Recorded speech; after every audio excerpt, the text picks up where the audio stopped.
Hey everybody, so today what I'm going to be going over is to some a little bit of a boring topic, but hopefully you guys find it helpful.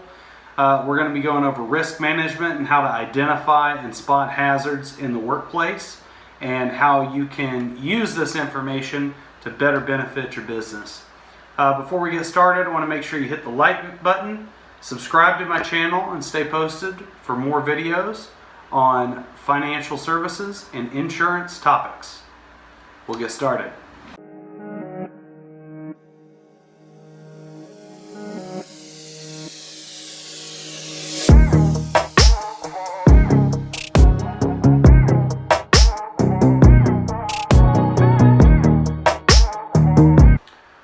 Okay, so we have been going pretty hard on the life insurance topics, but right now what we're going to do is we're going to go and switch over to the business insurance side of things.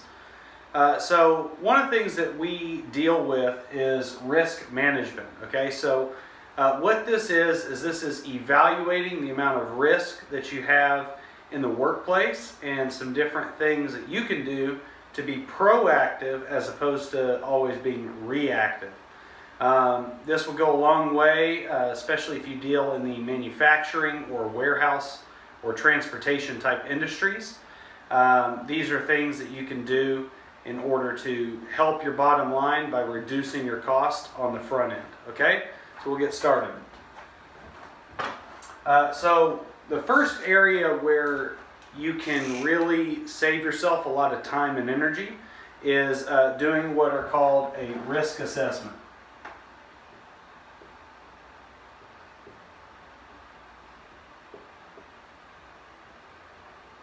Okay. So a risk assessment is pretty straightforward.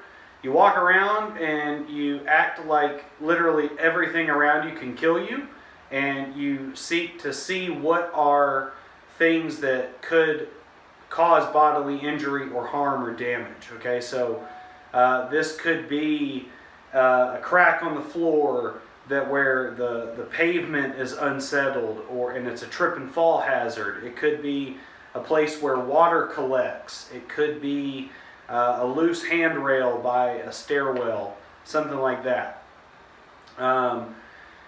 It could be tools that are suspended where they could fall. Okay, so literally it's anything that could be a problem. If you need help with this kind of thing, I can help you with this. It is something that is very important in looking at factors of your business. Okay. Number two, which is equally as important, is we'll classify it as employee training. I misspelled training. Okay, that's great. It's Friday. Bear with me. Okay.